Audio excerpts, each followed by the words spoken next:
Good morning, good evening, good afternoon, wherever you are in the world, welcome to the show. This is the Millennial Millionaire Podcast, and I am your host, Steven Cohen. This podcast is focused on bringing some of the wisest minds from across the globe to discuss concepts, strategies, and ideals that will lead them to be top performers in their respective industries and their lives. This show is for the millennials and millennials at heart to transcend their mindset, their health, and their income to the next level. We are so excited to have you on this journey with us. Welcome to the show.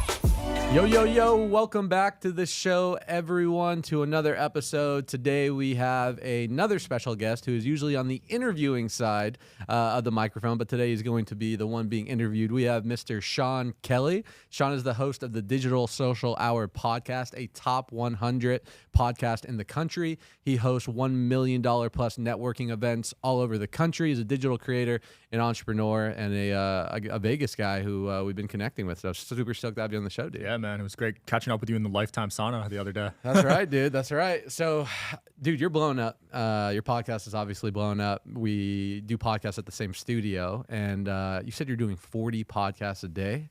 40 a month. 40 yeah, a month. 40 a month. We filmed 1,000 in 20 months, so about 40 a month, yeah. That's crazy. So for those that aren't familiar with you or your podcast, give a little bit of a background about who you are, what you're about, and we'll hop into it, dude. Yeah, I sold a crypto company right before the podcast, so that was my last venture going into this, and started just having podcasts. It wasn't really planned. It started off as a marketing show because that's how I made all my money, doing marketing. The crypto company I sold was a marketing agency, and before that I was doing e-commerce, and marketing was my strength. But then throughout the show, I realized I got kind of bored of the business episodes because you can only talk about someone's come up story so much where it just sounds the same. And then started experimenting with other topics like spirituality, religion, government, politics, all sorts of stuff, health. And now, yeah, that's basically what the show is. It has on all sorts of industry experts. I love it, dude. Would you say, whether it's maybe a brand or an audience or just creating content, that you should niche down before getting wide, or what is your strategy when it comes to capturing? Because, dude, you basically taken over the podcast game, at least from, you're in Vegas, I'm in Vegas. What tips or what's the strategy in really expanding for those that are maybe on episode 10, 15, or 20? Yeah, I personally attack the niches that are trending. So right now politics is hot, and I was never political growing up, so I've had to learn a little bit about that space so I don't sound like an idiot on the podcast. Sure. But yeah, those are hot right now. Last year I would say health was really hot, biohacking. So you kind of just see what the trends are, have on experts from that space, and utilize the growth of that space to your advantage.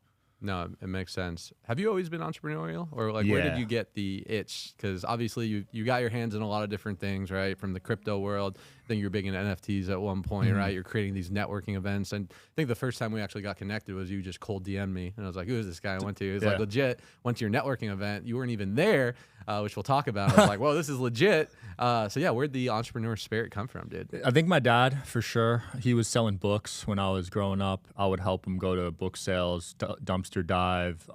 As soon as he would get an order, I would find it on the bookshelves in our basement. He had like thousands of books. And he made, I think, $1 million or $2 million in revenue just from selling books. And he was so happy doing that, even though he had a 9-to-5. So I kind of picked up on that subconsciously.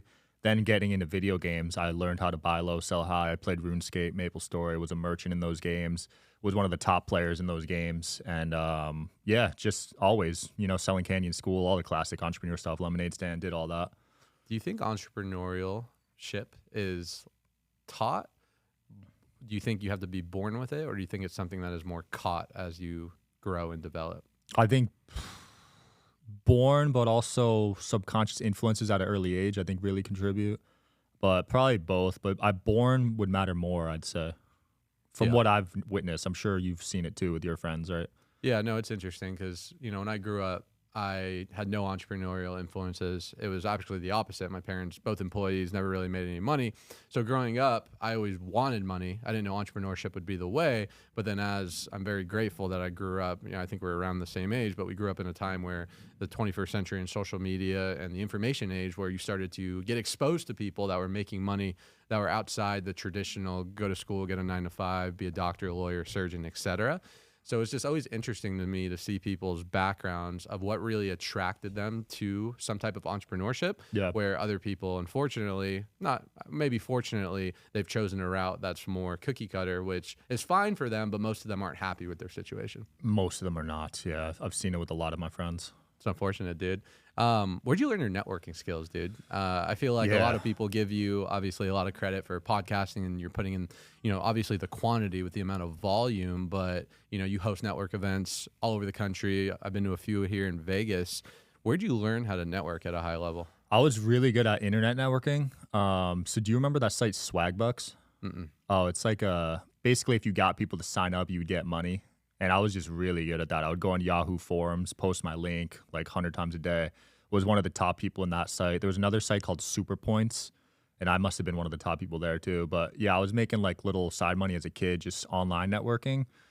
In person, I think is a lot harder though, because you actually have to talk to people in person. You can't just put on a persona online. Sure. So that just came through reps, going to networking events, conferences, watching YouTube videos. I don't think you could get good at that without actually doing it. Yeah. No, it's interesting because you're right. When you think of networking, immediately you think of, hey, how's it going? I work at so-and-so. Nice to meet you or whatever at these events. But you're right. I mean, in 2024, right, you could be networking digitally without actually having to know the individual. Is that really where you started to create your personal brand? Was it more of... Yeah, there was a group of people like teenagers, young 20s that really used Instagram to network when I was just starting out, like Casey Adams, couple guys like that, Daniel G, Jet Set Fly. These are probably really niche names. I don't know if people listening know them, but yeah, we had like a little online thing, and then we would all do in-person meetups eventually. It's cool, dude. What would you, do you consider yourself an influencer? I don't like the word, has a negative connotation, so I don't know if I would label myself that. Yeah. Yeah, I wouldn't either. The word is thrown around, I feel like, so much, where I think anyone that is trying to create a personal brand is really tied into that, when in reality, I think people are just focused on doing what they're doing and what they find passionate, and hopefully, it creates an amount of something that is attractive to other people. Yeah, I don't like that word or celebrity. I just say I'm a podcaster. Podcaster? Yeah. What initially brought you into the podcast game? I think, watching Rogan growing up subconsciously with my dad every day, we watched literally every episode. It was crazy. All the Jordan Peterson ones, the Alex Jones ones, all the classic guests from back in the day. We watched all those, and we just were so captivated by it. So that played a role. And then I started watching Gary Vee, Tom Bilyeu, Chris Williamson. There's a lot of good shows now. I could go on and on. Patrick Bet-David. And I think I just really wanted to try it, see if I could do it, pull it off. Yeah. So you sell your crypto company, right? You have a nice exit, I imagine, right? Mm-hmm. Decent amount of liquidity. What was that point for you where you transitioned from having this identity tied to a certain space, which was crypto at the time, to then now expanding into the podcast game? I feel like a lot of people may be listening. Obviously, not everyone's selling companies and having big exits, but it could even be a career change. It could be they're sick of a specific industry that they're in and they're willing to and wanting to make a change. Did you have some type of identity challenge there, or what was that transition like? Yeah, that's a great question. That's a huge transition, by the way, because when you think of crypto people, it's like nerdy introverts. So that's exactly who I was. I remember going to crypto conferences. People would not come up to me. Like, you had to make the first move because they're all just so introverted and nerdy. So that was literally me. And on paper, I shouldn't even be good at podcasting because I have ADHD, autism. I'm an introvert. I even had agoraphobia at one point. And, I've been really isolated most of my life, like not talking to many people. So I could have used all those as excuses, which I'm not a fan of excuses. That's a whole nother topic. But yeah, I shouldn't even be good. But just through the reps, I was able to get better and better, and through studying it. And yeah, I had to transform my identity at the time because I was a huge crypto nerd. Yeah. Would you say, because it's interesting, I've been doing direct sales for a decade, but growing up, I was very introverted, very shy, very timid to myself. I was an only child, no pets, no anything. So the social skills weren't really there until I got into the end of high school and college. But what I found is a lot of entrepreneurs or people that are crushing it that you look at who are charismatic or have big shows, big followings, a lot of them didn't grow up that way. And because of them not having that natural ability growing up, they had to seek that more, which actually increased their skill level, because someone that is naturally talented at communication probably isn't going to work as hard on themselves. Do you think that was you, or do you think it was more of a gradual process of you just putting yourself into uncomfortable situations and getting better at it? I would say gradual. I was definitely shy growing up too. Couldn't talk to girls, couldn't really stand up to teachers. Like, I would never fight back. I would just listen or just kind of do my own thing, I wasn't really arguing with people. Yeah. No, I like it, dude. How important is brand? Obviously, you've built your whole persona and your networking events and your podcast, and you've had some crazy guests, right? Grant Cardone and a bunch of influential politicians and a bunch of people that we can name off. But how important is brand, and what do people need to know about it? I think it's pretty important. Like, you can't really get caught up with scams or fraud because that will live forever on the internet these days. You can't really screw people over like you used to in the past because just the internet will amplify that. So I'm a big believer in karma, just being a good person and letting people just figure out for themselves, because you could scam back in the day, like if we're being honest, and no one would know. But now I feel like it's way harder. Yeah. Yeah, no, for sure, right? Your reputation, I feel like, is so fragile in the 21st century, especially in the space that you're in, or really any space. You see a bunch of these influencers and people selling courses and digital products, and it's interesting because I feel like a lot of them are just fugazi, and they're not able to get that recurring customer base. But then there are some that obviously have a ton of value, and then you continue to want to go back to those brands and they continue to elevate. For you, how did you grow your network when starting the podcast? Because I remember me when I started, I was like, okay, I feel like I'm decent at asking questions and communication. I can definitely facilitate the space of a podcast. But other than my sales bros and my own little kind of niche world, I didn't really have a good network of people who I felt like would be good guests, right? So I, started, obviously, I'm on episode 54 now. I've had a nice range, but starting up with not that big of a Rolodex, how did you start to get some of these elite relationships that they wanted to? Now you have people that I'm sure are hitting you up every day that want to be on the show. Yeah. But how did you start building that? Yeah, it was a combination of things. I think going to networking events and conferences for 6 years and just providing value helped build trust with people. So that's how I got some people. What does providing value look like? Because we hear about that all the time. Like, you got to provide value, but what were the actual deliverables that you did? For me, it's not asking them for anything, which is people struggle with that somehow. And having networking events and not charging and just connecting people. So like, let's say if someone I met at a conference needed a connection, I would do that for free. And it could be any sort of connection. I would just do that, not ask for anything. Even if they made $1 million together, I wouldn't ask for anything. So just doing that for 6 years straight got on people's good side. So whenever I did need to ask for something, like if I were to have a conference or whatever right now, I could get all the speakers for free probably. Rather a normal person, if they had a conference and they're unknown, they'd have to pay a lot of money for those speakers. So that's just from providing value over the years. And that's similar to the podcast, how I've been able to get guests and then having a good outreach system, DMs and email. Yeah, and I imagine that's all automated. For the most part, yeah, I've outsourced it. I do manage my personal Instagram, but emails and everything else is outsourced. Yeah.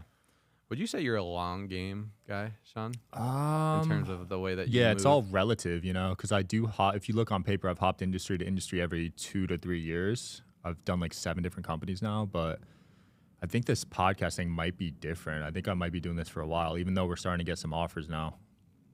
Yeah.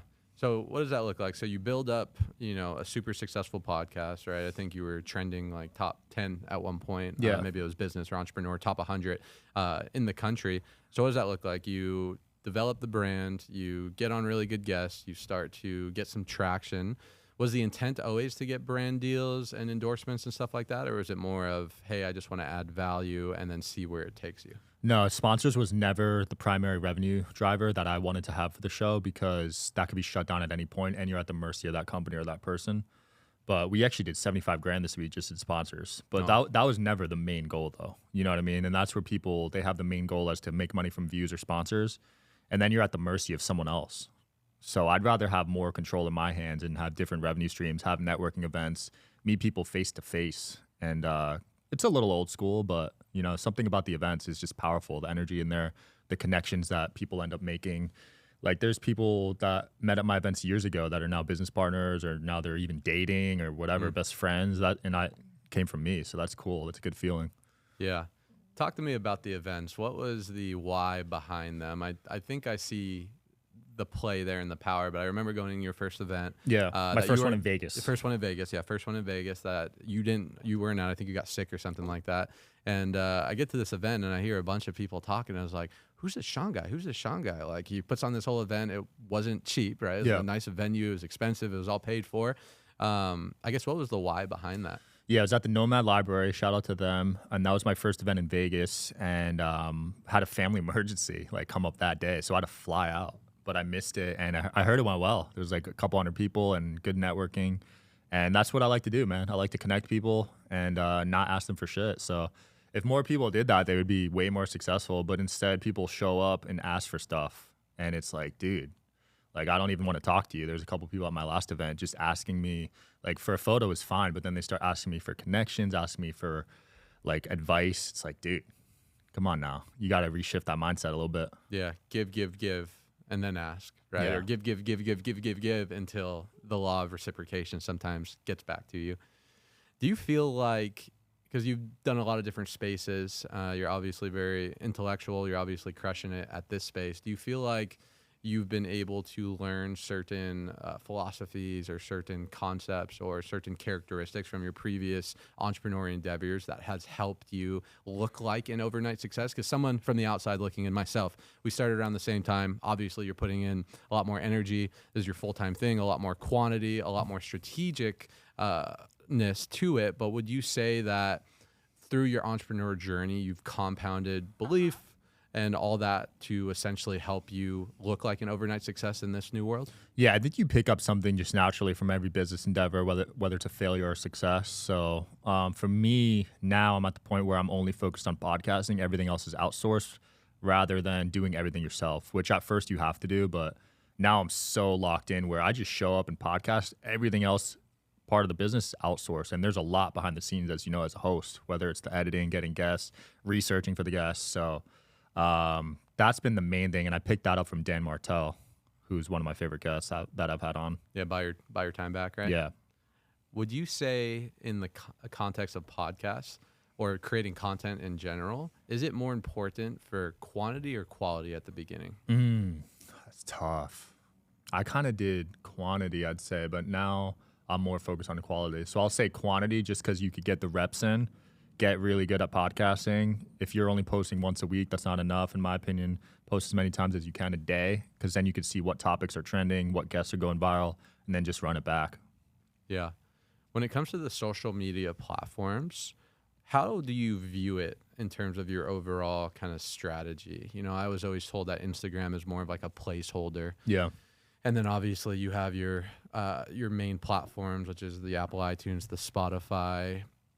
How are you essentially spreading up the content? And maybe even more when you first started blowing up, like what was the strategy there with social media? Yeah, so I knew competing on long form would be way too difficult because people have had these audiences for years. So I focused on short form. So YouTube Shorts and Instagram Reels I feel like are the most important, and then TikTok. If you're big in politics, I'd say Twitter's the most important.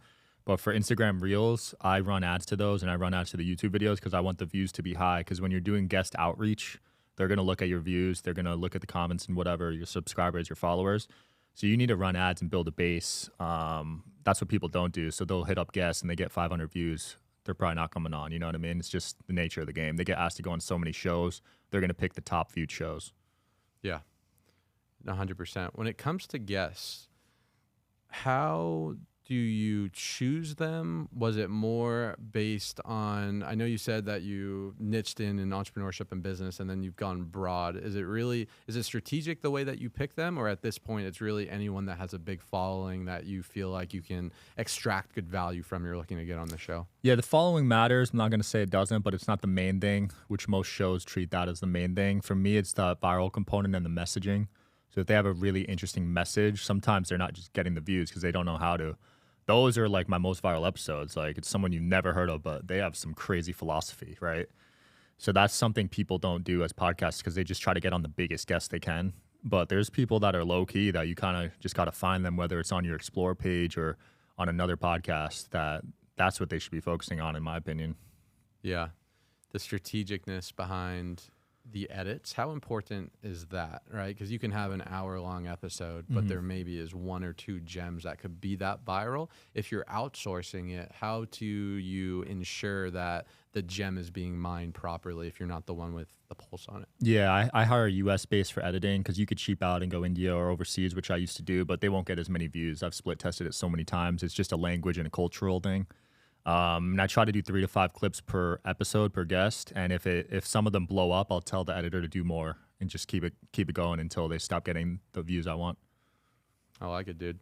In terms of all your guests, I kind of want to double click into this. So you've had a ton of people on. Selfishly for me, part of the reason I did the podcast, I never really had the intent, and maybe this is, why I'm not blowing up as much as I maybe should, but a lot of it was more of like the networking aspect and selfishly wanting to pick people's brain and get value from those individuals. How much of the podcast is just viral, blow up, brand versus extracting gems from the guests?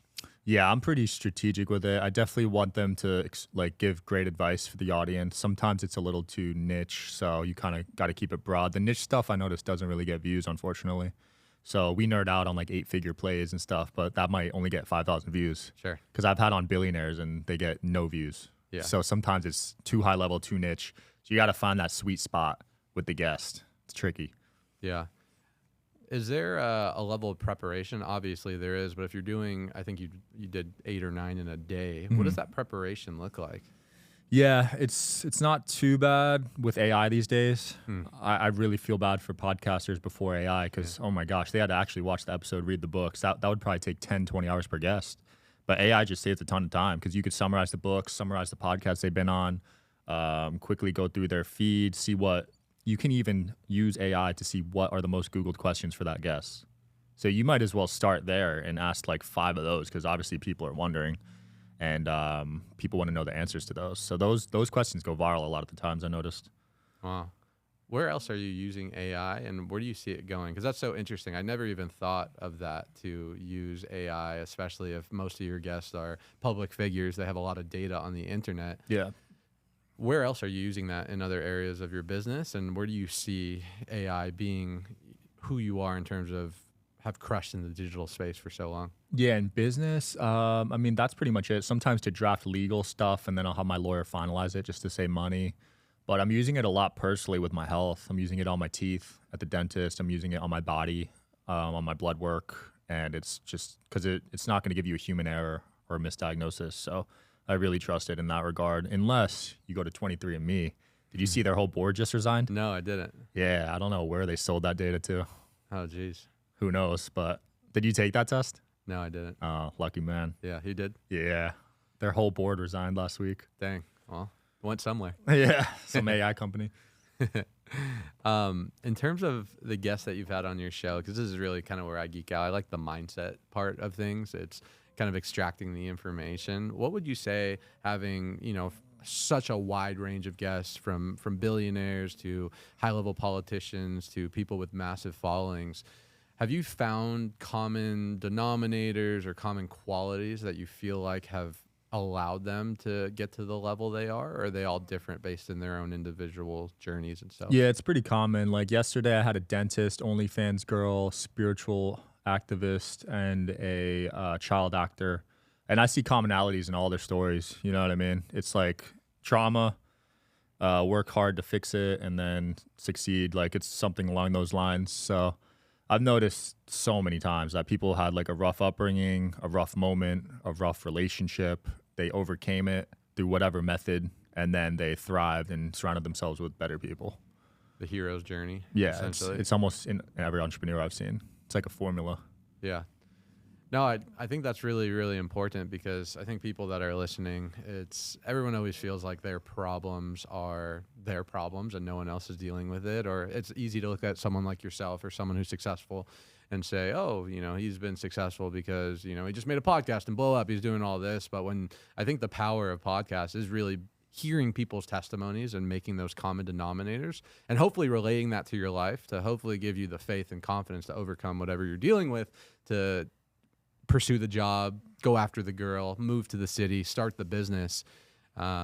So that's Absolutely. That's cool. Yeah, and that's where victim mentality come in. So now when I have a problem, I get pumped. Like I'm like, okay, how can I solve this? Why is this happening to me?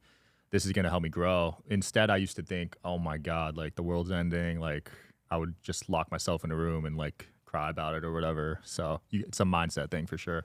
Yeah.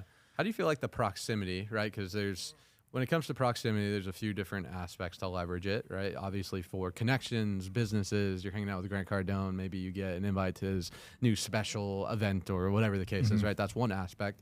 The other aspect is just being around them, seeing how they walk, their presence, how they talk, the vibration and energy that they're permeating. Hopefully you absorb some of that as well and go on. And then you have the actual lessons from their story that you can go implement, like you just talked about, shifting the victim to the victor mindset.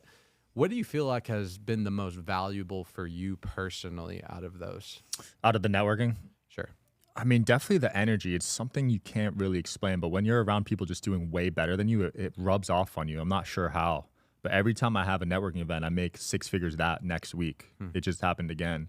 And whether it's through like connections, I find some paid guests at the event, sponsors, whatever it is at the time. Even masterminds. I went to one last week and found out this new site called dripify.io. And it's a LinkedIn messaging sequencing system. And that's made me hundreds of thousands already. So it's these little hacks you find out at these events. People are on top of it. And I go to events like masterminds where I'm usually on the small fry side. So like the one I'm in right now, I'm in 2 right now, but one of them 72 grand a year. I'm by far the brokest kid in there. And it's just like 59 other dudes that are killing it, doing tens of millions a year. And just being around that, learning from them, it's huge. It saves you a ton of time. Yeah.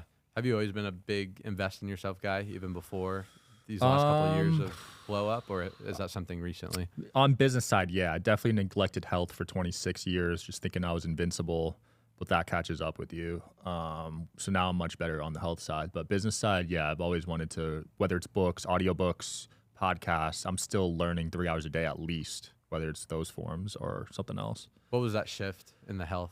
Gary Brecka. Yeah, he came on last year, took a blood test. Results were so bad, like abysmal. And gene test was pretty bad too. Had some gene breaks and just fixed everything, man. And I took another blood test last month. Almost everything has been fixed. I got like a couple small deficiencies, but overall I'm rocking. It's crazy, dude. Superhuman protocol, or what were the adjustments for those that are listening? Yeah, so his theory is super simple, and he gets shit on, but like basically you take a blood test, find out what your deficiencies are, and fix it. That's it. So you don't got to do anything crazy. You can usually fix it naturally, unless you're on the older side. Then you might have to supplement with some more like unnatural things, but I did all mine naturally. So Gary Brecka was your exposure to having that breakthrough in terms of your health. Were there any other guests or experiences from the show that made you have those aha moments that were big shifts in your life for the better? Yeah, Billy Carson for sure on the spiritual side of things. I was atheist before the show started. Oh, wow. So now I'm not religious in any sense, but I would say I'm spiritually open to things. I don't like to label myself to a religion. But yeah, spirituality, health, those were 2 big things to add to my life that I feel like gives me a huge edge in business. Because now I'm just way more confident. I can meet people, not have like imposter syndrome, which before I did. And I don't know, just a level of confidence that is hard to kind of learn just from a book. How'd you overcome that imposter syndrome? Because that's something that dealing with salespeople all the time, and really just people that I talk to, that's something that they're always dealing with. Maybe they have a great month, a great year, great week, and then they have that imposter syndrome. They stop doing the thing that got them there, and that could be unconsciously lowering themselves down to their belief or whatever that looks like, and then they end up losing that situation because they didn't step up to the occasion of becoming that new individual. What did that shift look like for you? Yeah, I would be in these rooms and I'd be the youngest kid, and I was like, okay, I'm also the brokest one here. So that would just be in the back of my head, like, all these guys are killing it. Why would they want to talk to me?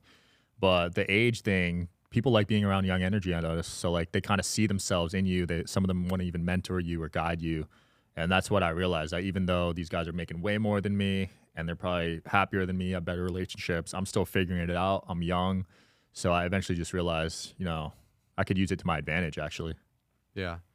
Talk to me about mentorship a little bit, because it's something that comes up on almost every show and every success story, every podcast, every YouTube video. When you're studying success, you're like, you got to find a mentor. You got to find a mentor.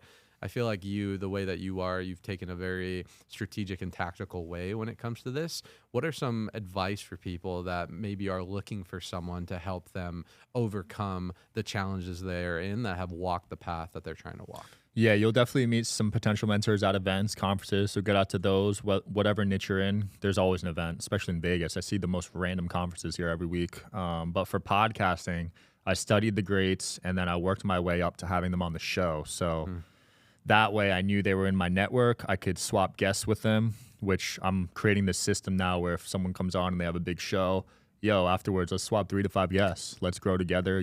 These guests got a ton of you on my show. I'll send them your way. If you could do the same, that'd be great. So just through that, I've been able to access insane mentors because some of these guys have been doing podcasts for 10 years. So they know the ins and outs. They have insane relationships with guests, with sponsors. So I'm able to save years of their work by just being in their network. Yeah, I think the podcast is the most valuable networking tool that you can do. Oh, it's networking on steroids because normally we would have to pay for this access to people. If I were to see, because I've had 1,000 guests, I would have had to pay probably $500,000 to meet them at events and everything. All for free? Yeah, all for free. Well, I had to get Grant Cardone a limo, but basically free. yeah, not too bad for Grant. $150. Yeah. When it comes to the actual podcast itself, because I kind of geek out on like communication and nonverbals and tonality, right? That's kind of the space that I grew up in. Talk to me about how do you create the space for the conversations to be able to get to where you need to be? Because, me doing this for a short amount of time, there definitely is more than you just having some questions and asking them, right?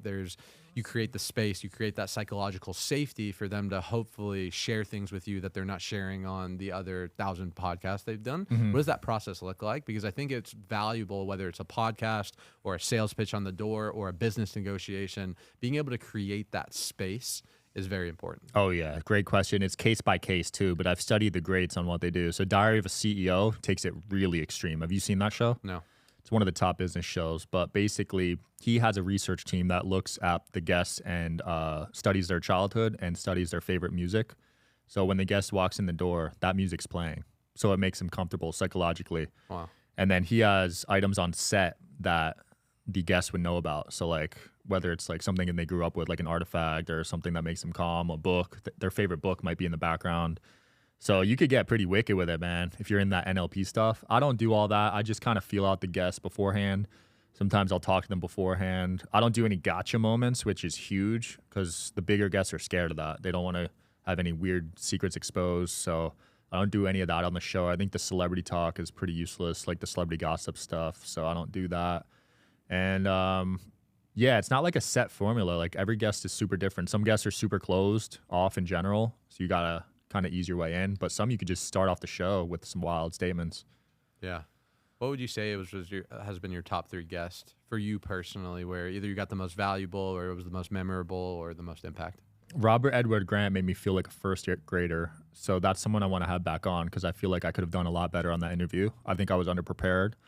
And that's the type of guest where you got to like read their books, watch like 5 podcasts, because if you just go in there with doing AI prep, you're going to look foolish, So that was a big one. Billy Carson, I'd say, is up there. Man, there's so many because I've done 1,000. Danica Patrick was really impressive. Charleston White's always hilarious. It kind of depends on the vibe, Different niches, different people, different moments in my life. But there's been so many, dude. It's been great.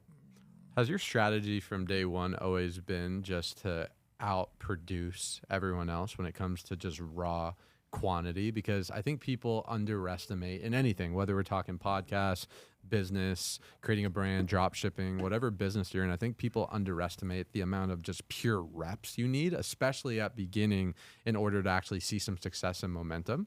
Was that your strategy? Kind of. I'm impatient. So if I were just to film 1 a week, that would take me 10 years to catch up to the top guys. So now I'm at episode 700, 2 years in. So I'm catching up to all the top shows already. And just so many reps. And I'm like growing quicker than everyone because I'm doing 3 episodes a day. And that's just what we're releasing. I got a 3-month backlog. So we're set for a while. There's some really big ones coming up. Ric Flair, Andrew Tate, Alex Jones. So it's going to get exciting, man. Andrew Tate, that's going to be crazy. Yeah. How do you get access to some of these people? Are these just referral based? Is this cold DMing? All of those came from previous guests. So that's what I'm saying. Like, people don't leverage their network, right? They have someone on the podcast, they never hit them up again. You should be fostering that relationship. I have the WhatsApp group chat that is every podcast guest that has been on the show.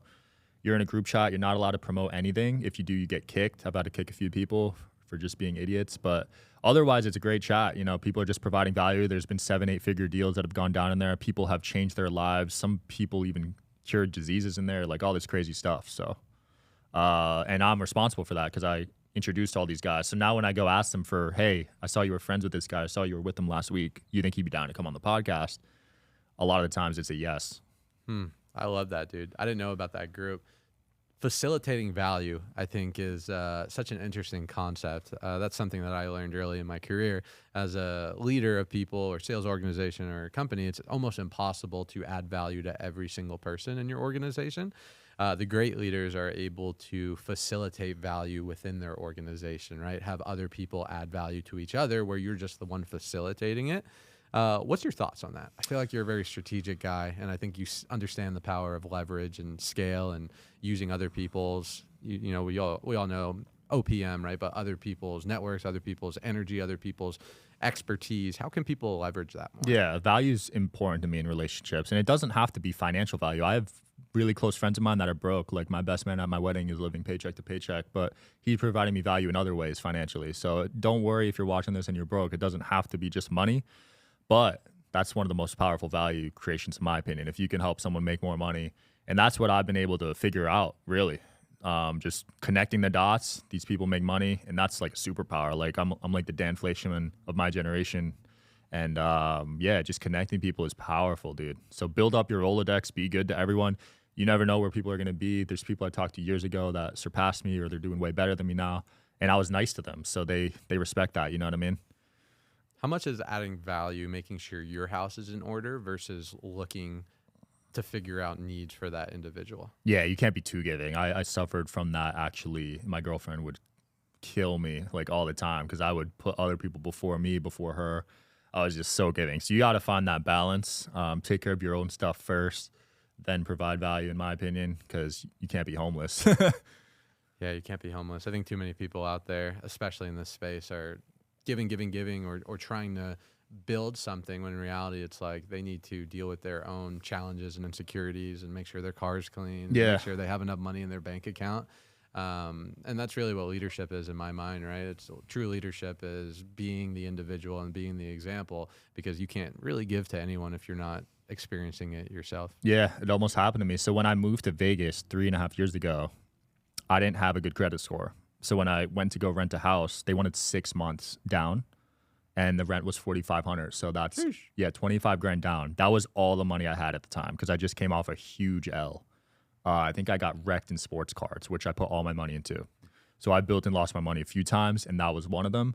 So I had to make it work in Vegas those 6 months, or I wouldn't have been homeless because my mom would have let me move in. But that's like accepting defeat. So I had to make it work. Here we are 3.5 years later.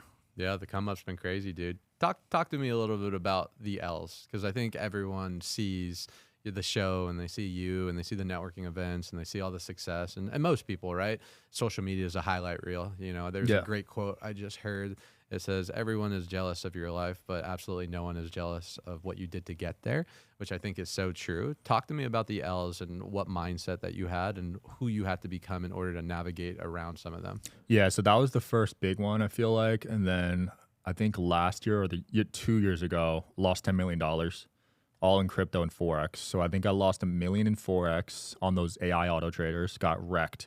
It was going well for 7 months, and then one bad news day, lost the whole account. So that sucked. And then crypto, so many bankruptcies happened. So Celsius went under, FTX, all that stuff. When that happened, I just got wrecked. And that was a bummer, dude, to be honest. I thought I was going to be set for life because 10 million liquid, if you put that in the right spots, 4 or 5% a year, Chilling. Could have been chilling. So now I got to work for it back, but I love it. I think I needed it. Yeah. When it comes to money, what's your perspective on money? How do you view it? Yeah, some people say it's like a tool. I don't really know. I'm still figuring it out. I love it. I think it's needed to help people. It's very hard to help the masses with no money.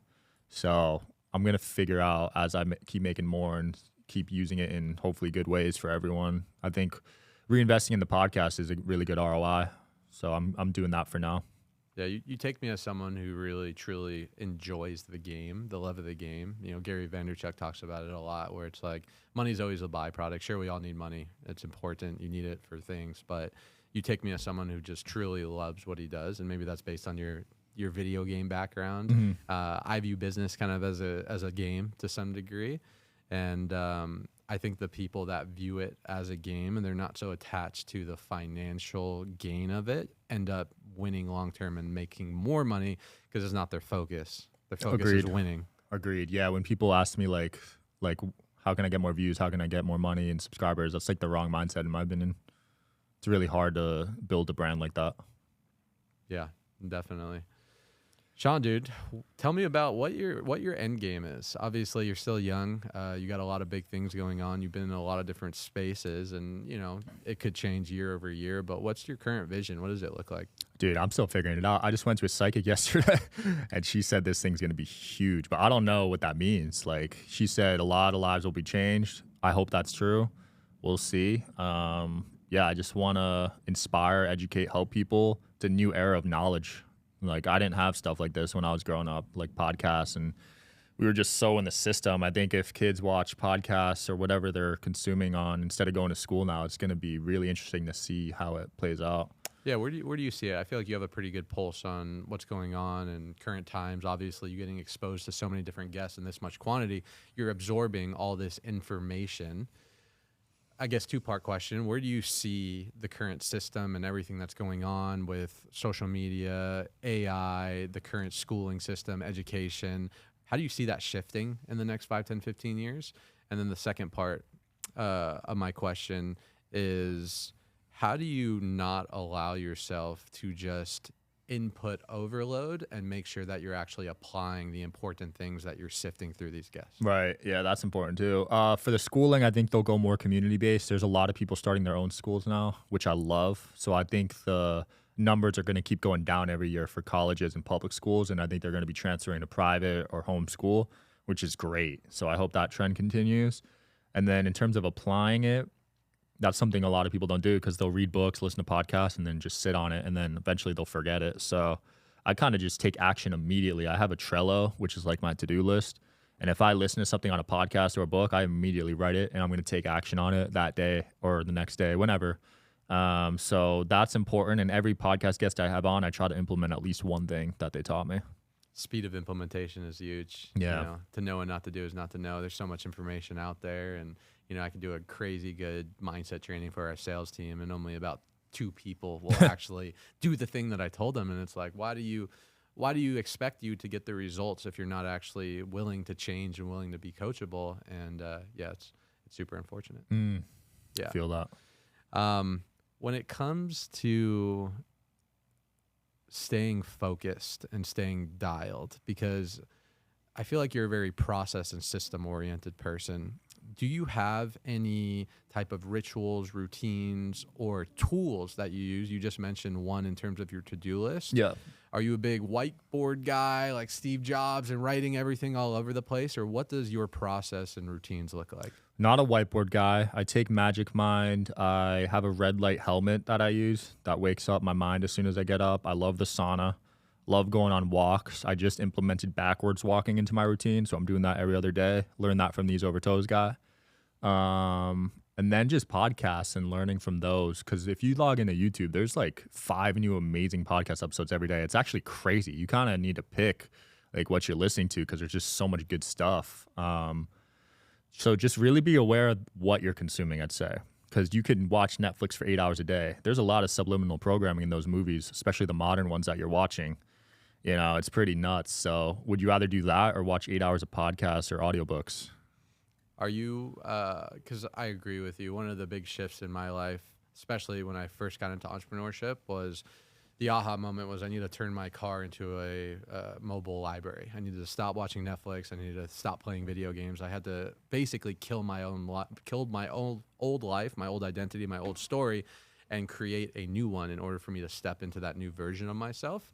What does your entertainment versus education ratio look like? Because I think a lot of people's morning routines and stuff on social media, it looks great, but it's not applicable for to the average person. Are you more the extreme of just audios, content, personal development all the time, or do you have some level of balance? Yeah, I have an interesting take on video games because I'm like a really big gamer actually, but I took 10 years off when I was in high school and college and shortly after college to focus. But now I'm playing Fortnite again. I'm top 1,000 in the world. Let's go. I just dominate kids in that game. But I play no build because those build kids are sweats. I can't do that. But I learned a lot from video games, dude. Not gonna lie, my hand-eye coordination is nasty. I don't know anyone with faster reaction times than me. When I drop a water bottle, I catch it. Like, that's pretty nuts, right? Like, when I drop something right here, I'll catch it before it hits the ground. So that's from video games. That's from playing sports. There's a lot of good things you can learn. You know, I met some people and I learned from them just playing RuneScape, Combat Arms. Because obviously when you're playing at a young age, those guys are a lot older than you, so they teach you things. And you can meet people, just be safe with it, of course. Don't meet them in real life. But yeah, I like video games. I play them probably 5 hours a week now, Fortnite. Nothing too crazy, but it's a good de-stressor and just play with your friends. Were you ever a World of Warcraft guy? I wasn't. My brothers were, or they were nasty. I'm a big chess guy, so I play an hour of chess a day. Okay. I don't know if that's a video game, but I can see it. Yeah, online chess. Yeah, no, World of Warcraft, I played it from middle school to early high school. Probably why I didn't have many social skills in school. But no, dude, it taught me so much. It's always nice when you can look back at certain times of your life or seasons or lessons or challenges. Tony Robbins has a great quote. He says that true freedom, true happiness comes when you could look at the worst thing that happened to you and turn it into the best thing that's happened to you. And I can look back at my childhood and growing up, and I can literally connect the dots of why I am the person that I am today and the decisions I made. And playing that season of World of Warcraft, I learned so much about team building, about leadership, about networking. And it's so interesting because a lot of the things that from a child that I thought were like negative or weird or set me back, I could actually look and be like, whoa, if I never did that, then I would have never chose that. And I would have never became the person that I had desire for that, which made me who I am today. Love it. Yeah, the team building, I didn't even mention that, but it's super important. We would go on Discord and have like group calls during the matches and strategize how to attack the opponent and everything. That's good, like teamwork skills right there. Yeah. When it comes to personal development and consuming content, for me, the book that I'm reading decides on kind of the chapter that I'm in my life. You know, I try and read super consistently, leaders or readers, but sometimes I'll need like a spiritual book if I feel like I'm not balanced and I'm not grounded, or sometimes if I feel like I need to sharpen my leadership skill, I'll stick to leadership. How do you know what content to absorb? Do you shift based on the season and where you're at, or is it more of just consumption? No, absolutely. I'm similar. If my sales are down, I'll hop on a sales book. Like I'll read $100 million offers or something. But right now we've been pretty steady. So I'm not doing as much sales and marketing. I'm doing more spiritual stuff and health stuff just to optimize my body. Cause I think most people are walking around at 50, 60% of their potential. So if you can improve your health, like you're going to be dominating on calls or when you're working, you'll have more energy. I used to like sleep 4 hours a day, which I thought was productive. Like that's such a backwards way of thinking. Now I have an 8 sleep mattress that tracks all my sleep. And if I am literally like a 70% on that app, I notice it. So it's really important to get quality sleep. So just stuff like that I'm focusing on right now. Optimization. Do you believe in balance? You know, you're talking a lot about, you know, spirituality and physical, but obviously you've sacrificed a lot to be in your business. Do you believe in the concept of balance, of having like a well-balanced life, family and health and business, or are you on the side of sacrificing certain areas when you need to? Yeah, I would say I don't, because I've sacrificed so much the past 5 years because I want my kids to be, I don't want to be living paycheck to paycheck having kids, because I see people doing that right now. It's so stressful.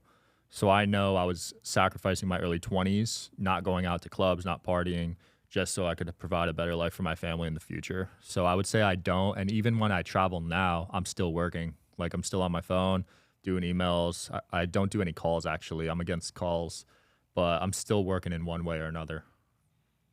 I love it, dude. I love it. Do you ever find, and this is more of a personal question, I'm on my phone all day, every day. Most entrepreneurs are. Most people that are building. Do you ever, especially now that you're kind of taking this spiritual journey of, I imagine, mindfulness and presence and stuff like that? That's something that's always been a staple in my life. I was a yoga guy and I like to meditate, and just really making sure that I'm not leaning too far into the external world, and I can make sure that I'm grounded, because I notice that if I'm not, then I'm not attracting and I'm not permeating the energy that I need to. Do you find yourself ever too attached to social or too attached to your business where you feel like it's taking a piece of your spiritual and your joy and your presence? Definitely in the past, yeah. But the podcast has opened up my eyes to things. Now I have spiritual mentors. I have health coaches. So I'm pretty locked in on those fronts for sure. And I'm really observant now. I love people watching, man. You learn a lot from people watching. People watching. Yeah. Everywhere I go, I do it now. It's like a habit. Yeah, you seem like the observer type. I am. And I am on the podcast too. I only talk 20% of the episode. I'd be curious actually if I put all mine in AI if it'd be 20%. But I try to talk 20%. And I think I'm close to that. Yeah, that's interesting.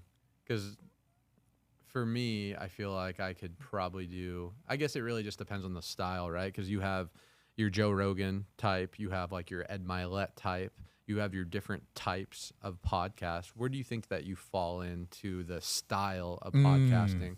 You know, you have the conversational type, you have more of the like interview Q&A trying to extract. I feel like I've always tried to do a little bit of the hybrid. Yeah.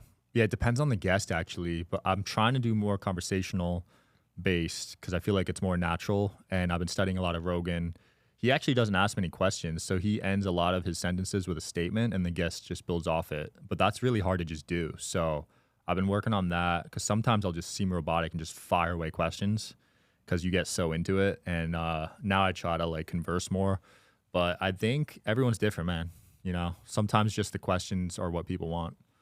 Yeah, and I think that's just another testament to how important communication is. You know, being able to read people, being able to create energy and space, mirror and matching. You know, one of the things I always pitch is like whether you are a salesperson by profession or you're just practicing the art of sales, everything that we do is some type of sale, right? We're transferring energy, we're creating communication, and your ability to get really good at that, whether it's a podcast, a business, running a family, running an organization, will dictate how effective you are with communicating with the other 7 billion people on this planet. So I think a hack for anyone, whether you start a podcast, you do a sales job for a couple of years, you take a Toastmasters course, something to effectively increase your communication, because I think whatever you do, you're going to need to get good at it. Oh yeah. That's probably what held me back those first few years of entrepreneurship was my communication was terrible. So I'd recommend everyone to develop that for sure. 100%, dude. Sean, you've been awesome, man. It's been fun. A freaking gem. A couple more questions for you before we close out. So I always like asking this question. So the person you are today with the top 100 podcast and crushing it and big exits from your company, if you can go back to maybe high school, Sean, and give him some advice on how to accelerate his life, his joy, his fulfillment, his happiness, what would that advice be?